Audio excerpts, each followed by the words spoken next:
नमस्कार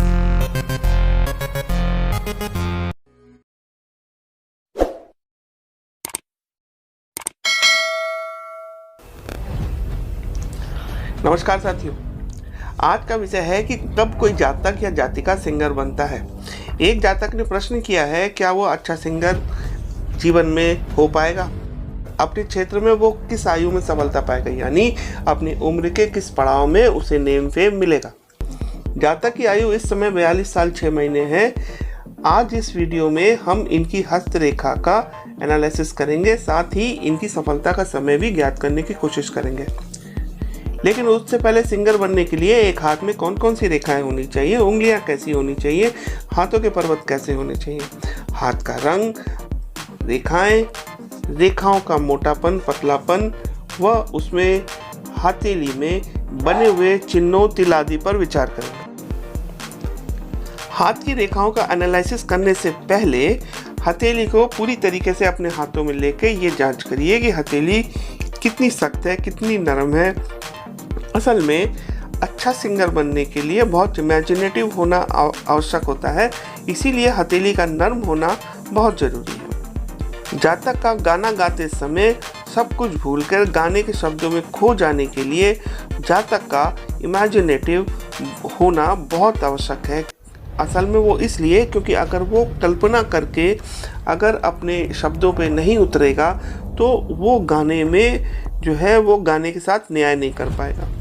नाखून गुलाबी हो, उसमें जो नाखूनों में चंद्र बने हो वो अच्छे हो, दिखते हो, और नाखून बहुत ज़्यादा छोटे ना हो। अगर बहुत ज़्यादा छोटे नाखून होने से आदमी बहुत ज़्यादा मेहनती नहीं होता है। चंद्रमा अगर नाखूनों में नहीं दिख रहा है तो आप ये मानिए कि ऐसे जातकों को सफलता और मेहनत का फल बहुत देर से मिलता है। अंगूठा किसी भी हाथ का मुखिया होता है। उसकी मजबूती डिसाइड करती है कि कितना फर्म डिटर्मिनेशन वाला इंसान है।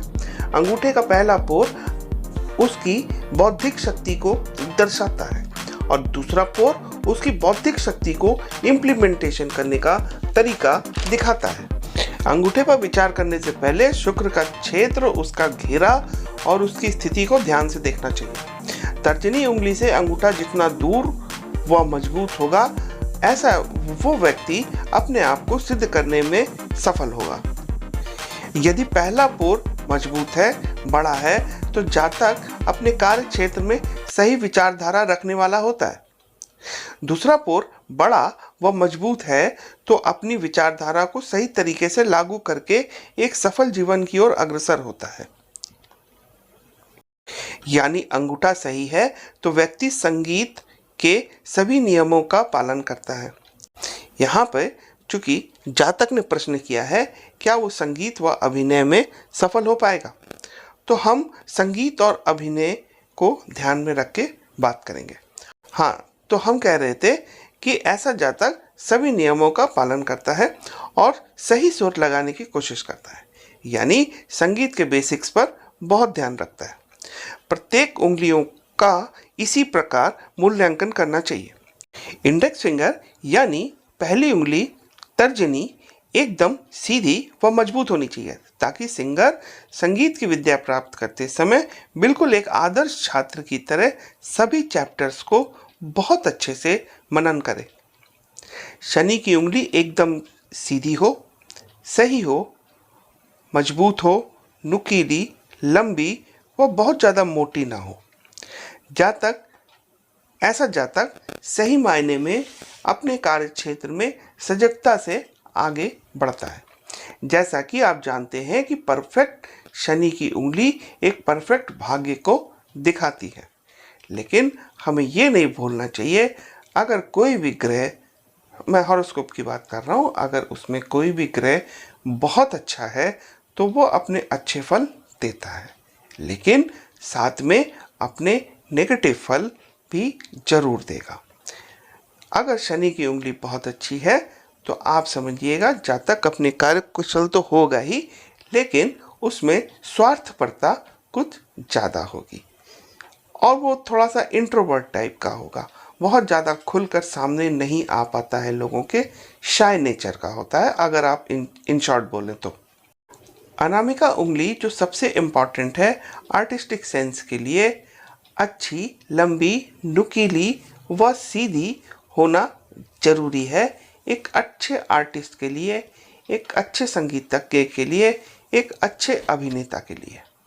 और साथ ही अनामिका के नीचे सूर्य पर्वत मजबूत हो और ज़्यादा रेखाओं का उस पर जाल ना हो, यानी ओवरलैपिंग ना हो, कोई जो है उसमें माइनस पॉइंट्स ना हो। तो उस कंडीशन में आप बोल सकते हैं कि ऐसा जातक अपने क्षेत्र में, यहाँ पे हम बात कर रहे हैं संगीत की, तो संगीत और अभिनय के क्षेत्र में वो सफल होगा। अब आता है अच्छा गायक सिंगर बनने में सफल सूत्र की।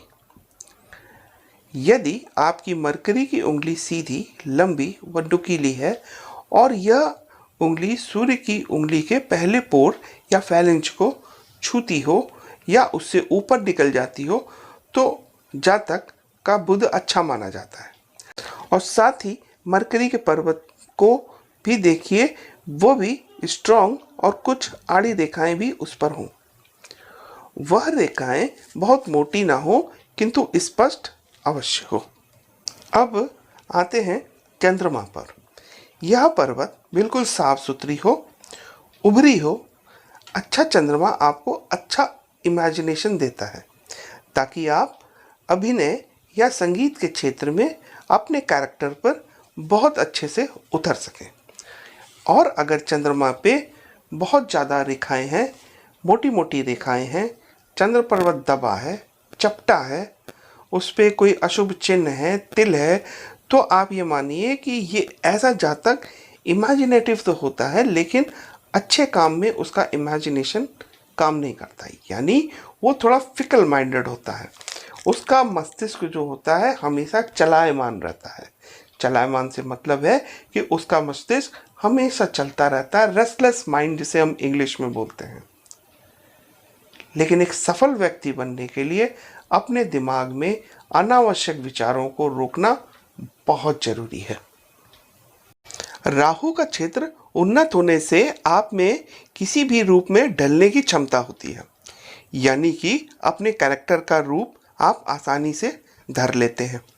खास तौर पर अभिनय यानी एक्टिंग में अच्छा राहु तो बहुत ही इम्पोर्टेंट है। अगर हम उदाहरण के तौर पे जो है आपसे कहें कि मेरे हिसाब से किशोर कुमार व आशा भोसले जी का राहु बहुत अच्छा रहा होगा, शायद यही वजह रही कि उनके इतने टाइप्स के गाने हैं, यही वजह रही कि उनके वॉइस वेरिएशंस का कोई दूसरा गायक मुकाबला नहीं कर पाया। मतलब जितने तरीके के गाने अप एंड डाउन्स, चाहे वो फन हो चाहे जैसे भी हो, आप देख लीजिए आशा भोसले किशोर कुमार का मुकाबला कोई नहीं कर सकता। ये बात अलग है कि सर्वश्रेष्ठ गायकों की श्रेणी में सबसे पहले लता मंगेशकर जी का नाम आता है, लेकिन जो वॉइस वेरिएशन आशा भोसले किशोर कुमार जी की वॉइस में था, वो वॉइस वेरिएशन का लेवल कि हो सकता है लता जी ने जो है उसको यूज़ ना किया हो। अब कुछ और इम्पॉर्टेंट पॉइंट्स को मैं उजागर करना चाहता हूँ, जैसा कि माइंड लाइन का चंद्र पर्वत की ओर झुकाव होना बहुत अच्छी बात है, स्पेशली अभिनय व सिंगर बनने के लिए।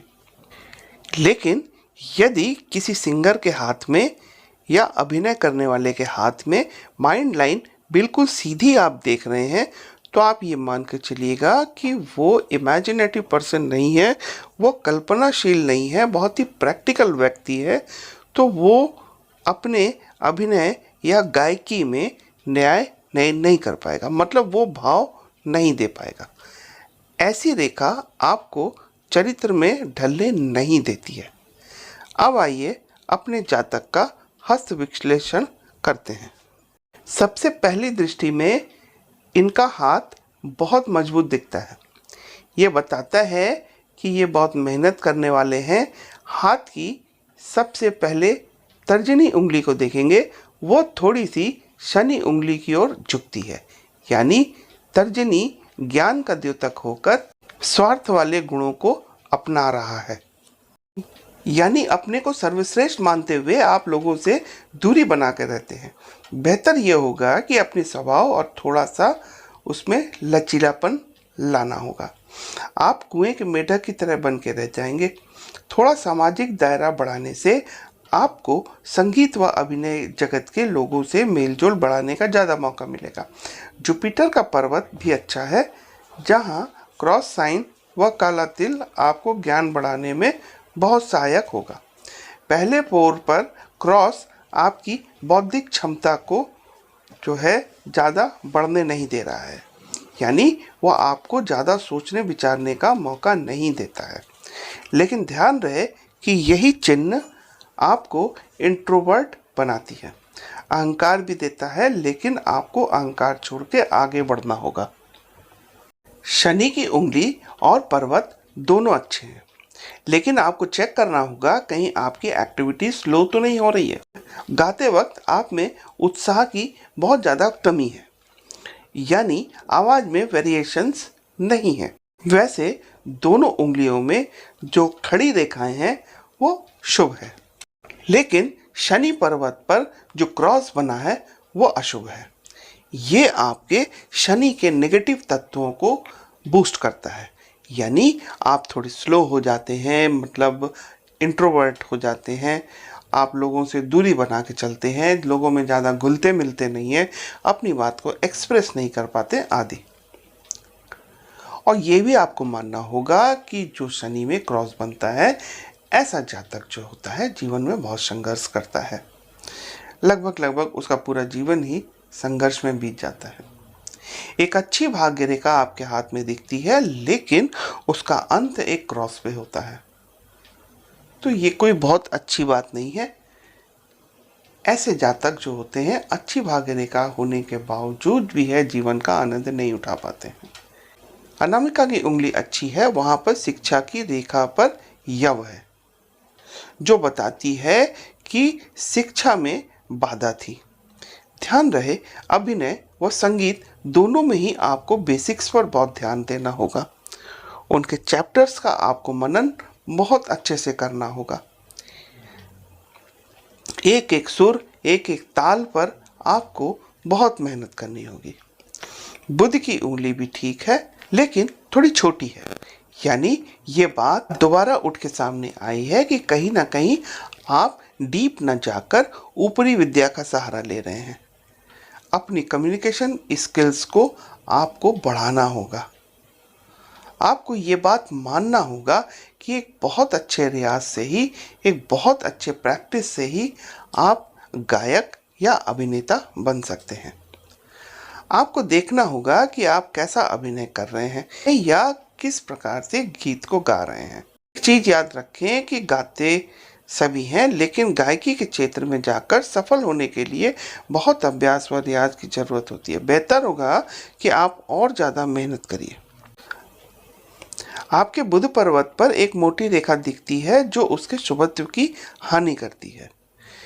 बुध पर्वत पर आड़ी रेखाएं हों 2 या 3 श्रेष्ठ मानी जाती हैं, जो मरकरी के गुणों को विकसित करती हैं। आप जानते हैं कि गायकी के लिए स्वर सबसे महत्वपूर्ण है, जो आपके पास है, लेकिन बुध तत्व को आप और सही से प्रयोग करें, तभी वॉइस वेरिएशन ला पाएंगे और अच्छे से प्रैक्टिस करना होगा आपको। वॉइस वेरिएशन अच्छा होने से आप अभिनय में डायलॉग डिलीवरी भी अच्छे से कर पाएंगे। राहु पर्वत ठीक है। माइंड लाइन ये बताती है कि आप 35 की आयु तक बहुत प्रैक्टिकल थे, लेकिन अब आप धीरे धीरे थोड़ा सा सामाजिक होना सीख रहे हैं, लोगों में दायरा बढ़ाने की कोशिश कर रहे हैं। आपको डिप्रेशन से छुटकारा जो है पाना होगा। आपके हृदय रेखा से कुछ रेखाएं जो नीचे जाती हैं, माइंड लाइन को छूती हैं, ये कोई शुभ रेखाएं नहीं है। जब आप डिप्रेशन से बिल्कुल बाहर निकल आएंगे, तभी आप सफल हो पाएंगे। सामान्य गति से ही चलती नजर आ रही है आगे। भाग्य रेखा बिल्कुल सीधी चल रही है। अभिनय संगीत से साइड इनकम आप कर सकते हैं, लेकिन ये फुल इनकम का जरिया कभी नहीं बन पाएगा। आर्थिक मजबूती के लिए आपको कुछ नौकरी करने की सलाह दूंगा। 43 के बाद आपको कुछ अच्छी इनकम होने की संभावनाएं हैं, तो आप बेहतर होगा कि अपने क्षेत्र में मेहनत करने के साथ साथ आपको मैं नौकरी करने की भी सलाह दूंगा। शुक्र का क्षेत्र आपका बड़ा अवश्य है, लेकिन मोटी रेखाओं का जाल सा उसके ऊपर है, और जिसकी वजह से शुक्र पर्वत जो है दब गया है और अच्छा फल देने में असमर्थ है। पर्वत बड़ा होने के कारण अभिनय की इच्छा आप में प्रबल है, लेकिन आपको हताश होने की आवश्यकता नहीं है। आप अपनी इच्छा शक्ति को बिल्कुल ऊंचाइयों पर रखिए, डेली रियाज करिए, अभिनय की प्रैक्टिस करिए, और जो है आप जानते हैं कि अगर हमारे हाथों में कोई अच्छी रेखाएं नहीं है, रेखाएं मिटती बनती रहती हैं, वो अच्छी रेखाएं कड़ी मेहनत करने के बाद ज़रूर निकल के आएंगी, और आप देखेंगे कि आपका मार्ग जो है धीरे धीरे जो है ओपन होता जा रहा है। आपको नए नए लोगों से अपॉर्चुनिटीज़ मिलती चली जाएंगी। आपको मैं मंगल व शुक्र के उपाय दूंगा, और मरकरी चूँकि आपका अच्छा है तो उसके लिए सिर्फ मैं यही कहूँगा कि उसमें आप रियाज करिए। मंगल उत्साह के लिए, और जो है शुक्र जो पर्वत आपका दब गया है उसके लिए उपाय मैं आपको फ़ोन पे दे दूँगा। आप जो है उनको फॉलो करिएगा, और आप 3 महीने के अंदर मेरे को रिपोर्ट करेंगे कि आपका सब कुछ जो है पहले से बेहतर होता जा रहा है, पहले से बहुत कुछ सुधर गया है, और आप सफलता की मार्ग की ओर अग्रसर हैं। मैं ईश्वर से प्रार्थना करूँगा कि वह आपको सफलता दे और इच्छा शक्ति दे, मजबूत इच्छा शक्ति दे, ताकि आप जीवन में सफल हो सकें। नमस्कार।